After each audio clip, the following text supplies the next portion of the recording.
कि जो भी पाकिस्तानी यहां से गए उनकी प्रॉपर्टी इवैक्यू प्रॉपर्टी एक्ट में भारत सरकार की होगी। जो 1984 में राजा साहब बता रहे थे कि इवैक्यू प्रॉपर्टी एक्ट को क्या किया पाकिस्तान में जाकर, जो यहां से भाग के चले गए सर, जो कि इवैक्यू प्रॉपर्टी एक्ट या एनिमी प्रॉपर्टी एक्ट हो सकता था, उन सबों को पाकिस्तान जाकर उन लोगों ने कहा कि यह वक्त की संपत्ति है, क्या आप एनिमी प्रॉपर्टी को, और मैं होम मिनिस्ट्री के 5 आदेश लेकर आया हूं कि यह इवैक्यू प्रॉपर्टी एक्ट है और यह वक्फ ने ले लिया है, यह इलीगल है, यह कानून का। आपको पता है जो बात कहा, आपको यह धर्म की बात करते हैं सर, वक्फ ने आईटीसी विंडसर बेंगलोर, ये पूरे समाज को आईटीसी विंडसर बेंगलोर वक्फ की प्रॉपर्टी है, 5 स्टार होटल को दे दिया। वहां जो है सुअर लोग खाते हैं। किस वक्त की बात करते हो? किस वक्त की बात करते हो? 12,000 किराया देता है, 50,000 किराया देता है। यहां ताज मानसिंह है सर, एनडीएमसी की प्रॉपर्टी है, 150 करोड़ रुपया साल में ताज भारत सरकार को देती है। और बेंगलोर में वक्त की प्रॉपर्टी आईटीसी विंडसर केवल 50,000 रुपया महीना में जो है अपना व्यापार चलाती है और सुअर खिलाती है लोगों को। किस तरह की बात करते हो? यही बात को कानून तुम लागू करना चाहते हो, इसी तरह की बात करना चाहते हो। बस 2 मिनट में मैं खत्म करूंगा। मैं डॉक्टर निशिकांत दुबे जी।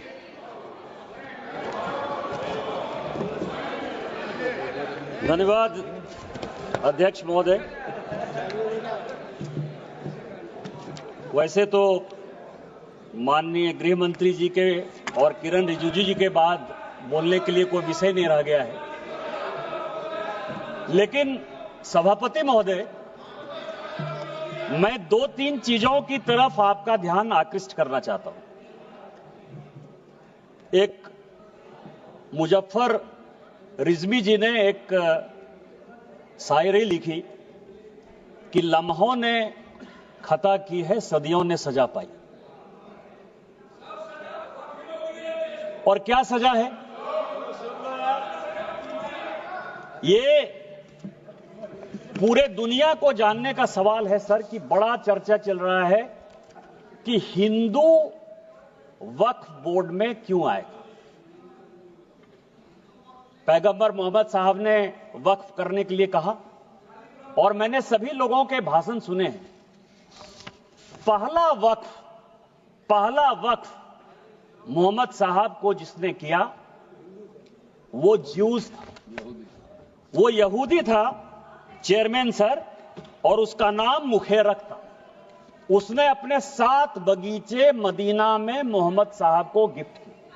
वो ऊद के मैदान में मारा गया और उसके बाद मोहम्मद साहब ने उसकी प्रॉपर्टी को जब्त करके पहला चैरिटेबल वक्फ स्टार्ट किया। यदि मुसलमानों ने पहला वक्फ नहीं किया, यदि मुसलमानों ने, मैं ऑन रिकॉर्ड कर रहा हूं बयान मसूद, यदि मुसलमानों ने वक्फ स्टार्ट नहीं किया तो मोहम्मद साहब के सिद्धांत के खिलाफ जाकर आप हिंदुओं को कैसे रोक सकते हो? दूसरा सवाल यह है, यह मैं कोर्ट का आदेश लेकर आया हूं, एमपी वक्फ बोर्ड वर्सेस शुभम शाह, और यह 2007 का ऑर्डर है। जो भोपाल का मॉस्क है, भोपाल का, जिसको शहंशाहे मालवा कहते, शहंशाहे मालवा, ये राजा होलकर ने दान दिया वक्त। हिंदू दान दे बहुत अच्छा, यहूदी दान दे बहुत अच्छा, लेकिन वक्फ बोर्ड में मुसलमान को छोड़कर कोई दूसरा कैसे हो गया? हिंदू ने दिया, हिंदू ने दिया। मैं उस पे आ रहा हूं। तो मेरा यह कहना है, ये जितने लोगों ने कहा है उन्होंने पूरे दुनिया को झूठ बोला है। यदि वक्फ जियो ने स्टार्ट किया, यदि वक्फ की संपत्ति हिंदुस्तान में राजा महाराजाओं ने दी, तो किसी कीमत पर आप उसको, हिंदुओं को क्यों नहीं मेंबर बनाओगे? दूसरा सर, आज इस देश में फैसला हो जाना चाहिए। माननीय गृह मंत्री जी ने जिस चीज को स्टार्ट किया और जो छुलाकर छोड़ दिया, यहां गोरी आए, गजनी आए और बाबर आए, गोरी आए, गजनी आए और बाबर आए, तीनों लुटेरे के तौर पर आए ना? आप मानते हो कि नहीं? गोरी को और गजनी को आक्रांता मानते हो कि नहीं मानते हो? और यदि मानते हो तो हिंदुस्तान में सभापति महोदय, हिंदुस्तान में पहले वक्फ की शुरुआत गोरी ने की। यदि गोरी ने की, गोरी ने हिंदुओं के संपत्ति को लूटा और उसी में से 2 विलेज। कहां लिखा है? इतिहास है, इतिहास के पन्ने से आप नहीं लड़ सकते हो। यहां हिंदुस्तान में गोरी ने वक्फ की स्टार्ट की और आज जो है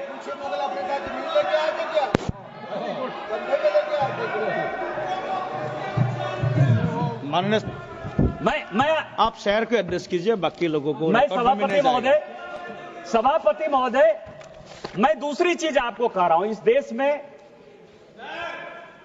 यह वक्फ एक्ट आया कैसे? ये जिन्ना को पाकिस्तान बनाने का जिम्मेवार मानते हैं या नहीं मानते? पहले इन लोगों से ये पूछ लीजिए सर, फिर मैं बोलूंगा। यदि जिन्ना को मानते हैं, ये मैं पेपर लेकर आया हूं सर। 1910 में कांग्रेस पार्टी ने मुंबई से एक रिजर्व सीट जो मुस्लिम की गई, उससे जिन्ना को मेंबर ऑफ पार्लियामेंट बनाया और उन्होंने 1911 में मुसलमान वक्फ बोर्ड बनाया। ये प्राइवेट आदमी ने बनाया, जिन्ना ने बनाया, जिसने पाकिस्तान बनाया और आज फिर वक्फ के नाम पर ये इस देश का बंटवारा करना चाहते हैं।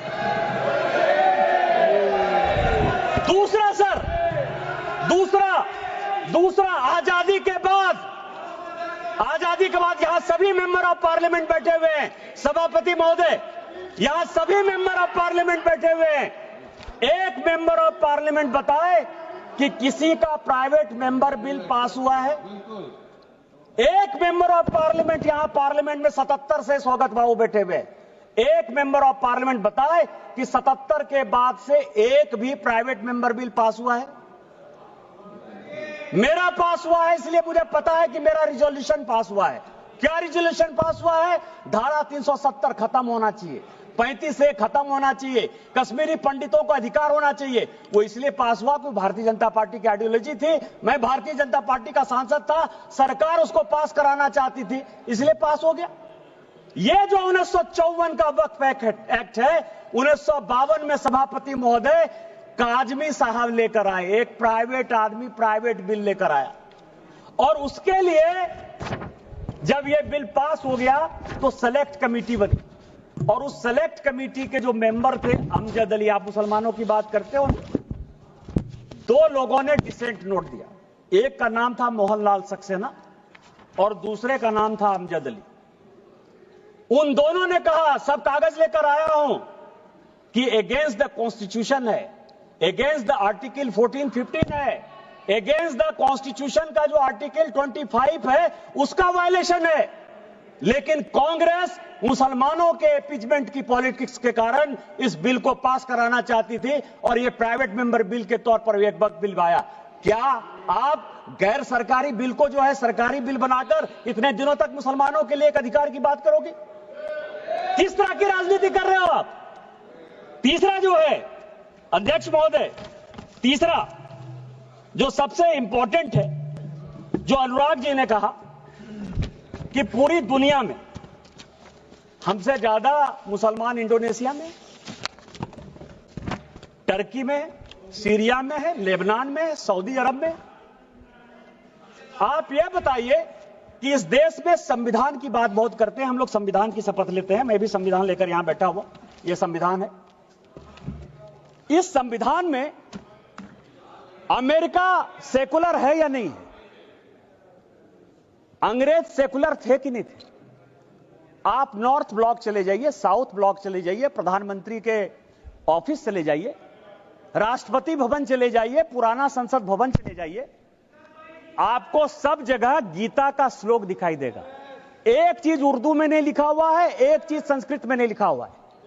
अमेरिका का राष्ट्रपति अमेरिका का राष्ट्रपति यदि, बस 4-5 मिनट में खत्म करूंगा, अमेरिका का राष्ट्रपति यदि शपथ लेगा तो वो बाइबिल पर लेगा। सारे मुस्लिम कंट्री के हेड ऑफ द स्टेट यदि शपथ लेंगे तो वो कुरान पर लेंगे। आपने किस तरह का बना दिया कि हम संविधान के ले सकते हैं, गीता पर नहीं हाथ रख के कर सकते हैं। और आपने मुसलमानों को एक अलग कानून दे दिया। ये पूरी दुनिया में कोई मुस्लिम कंट्री भी ऐसा नहीं है जिसने कि वक्फ को इस तरह का अधिकार दिया हुआ है। क्या आप भारत को एक मुस्लिम कंट्री बनाना चाहते हो?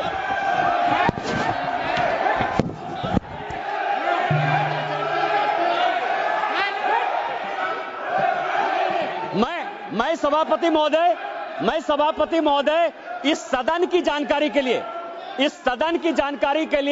1947 में जब जवाहरलाल नेहरू ने शपथ लिया ना प्रधानमंत्री पद का, तो यह संविधान नहीं था। उन्होंने गीता पर हाथ रखकर जो है शपथ लिया था प्रधानमंत्री का। उनको आप सेकुलर मानते हो कि नहीं मानते हो? मैं भी पूरा पढ़ के आया। गीता पर हाथ रखकर, यह संविधान की शपथ नहीं ली थी नेहरू ने, उन्होंने गीता की शपथ खाई थी। क्या आप उनको सेकुलर मानते हो कि नहीं मानते हो? तीसरा सर, यह जो वक्फ है, अभी बहुत चर्चा चली सर कि वक्फ में वक्फ अलग है, रिलीजन अलग है। सुखदेव जी बैठिए। सभापति महोदय, मेरे यहां 12 ज्योतिर्लिंग का एक ज्योतिर्लिंग है। विधानसभा ने कानून बनाया है और उसका सचिव, मेंबर ऑफ पार्लियामेंट होने के नाते मैं उसका ट्रस्टी हूं। मेरे पहले जो सांसद थे फुरकान अंसारी, वो उसके ट्रस्टी थे। और अभी 6 महीने पहले तक हाफिजुल हसन, एक मुसलमान, हमारे बैद्यनाथ ट्रस्ट का सेक्रेटरी है। आप किस तरह की बात कर रहे हो? आपका तो एक उदाहरण दे दो। मैंने दे दिया उदाहरण, मेरा ही उदाहरण है, और आज आप इस तरह की बात करते हो। तीसरा सर, बस चेयरमैन सर, दो चीजें और भी बहुत इंपॉर्टेंट है, मैं लेकर आया हूं सर।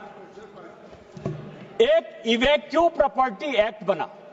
जब भारत और पाकिस्तान का बंटवारा हुआ, ये चर्च की ये जो संपत्ति है सर वक्फ की, 39 लाख एकड़ कैसे हो गई और कहां डिस्प्यूट है। जब भारत पाकिस्तान का बंटवारा हुआ सभापति महोदय, तो जो यहां से भारत के लोग पाकिस्तान गए या पाकिस्तान के लोग जो यहां आए, उसमें जमीन का भी आदान प्रदान हुआ। और यह तय हुआ, ये हाउस को जानने वाली बात है कि जो भी पाकिस्तानी यहां से गए, उनकी प्रॉपर्टी इवैक्यू प्रॉपर्टी एक्ट में भारत सरकार की होगी। जो 1984 में राजा साहब बता रहे थे कि इवैक्यू प्रॉपर्टी एक्ट को क्या किया, पाकिस्तान में जाकर जो यहां से भाग के चले गए सर, जो कि इवैक्यू प्रॉपर्टी एक्ट या एनिमी प्रॉपर्टी एक्ट हो सकता था, उन सबों को पाकिस्तान जाकर उन लोगों ने कहा कि यह वक्त की संपत्ति है, क्या आप एनिमी प्रॉपर्टी को, और मैं होम मिनिस्ट्री के 5 आदेश लेकर आया हूं कि यह इवैक्यू प्रॉपर्टी एक्ट है और यह वक्फ ने ले लिया है, यह इलीगल है। यह कानून का, आपको पता है जो बात कहा, आपको यह धर्म की बात करते हैं सर। वक्फ ने आईटीसी विंडसर बेंगलोर, ये पूरे समाज को आईटीसी विंडसर बेंगलोर वक्फ की प्रॉपर्टी है, 5 स्टार होटल को दे दिया। वहां जो है सुअर लोग खाते हैं। किस वक्त की बात करते हो? 12,000 किराया देता है, 50,000 किराया देता है। यहां ताज मानसिंह है सर, एनडीएमसी की प्रॉपर्टी है, 150 करोड़ रुपया साल में ताज भारत सरकार को देती है। और बेंगलोर में वक्फ की प्रॉपर्टी आईटीसी विंडसर केवल 50,000 रुपया महीना में जो है अपना व्यापार चलाती है और सुअर खिलाती है लोगों को। किस तरह की बात करते हो? यही वक्फ कानून तुम लागू करना चाहते हो? इसी तरह की बात करना चाहते हो? बस 2 मिनट में मैं खत्म करूंगा। मैं केवल ये करूंगा कि यहां तेलंगाना गवर्नमेंट है सर, तेलंगाना में ये और भी जानने की बात है, हैदराबाद में यहां बहुत आंध्र प्रदेश आंध्रा के हैं, म्युनिसिपल कॉर्पोरेशन आंध्रा ने 20 साल तक टेंडर फाइनल नहीं हुआ, क्योंकि जो राजा की संपत्ति थी, जो कि भारत सरकार या तेलंगाना सरकार की संपत्ति होती, उसको वक्फ ने ले लिया। यह सुप्रीम कोर्ट का आदेश है।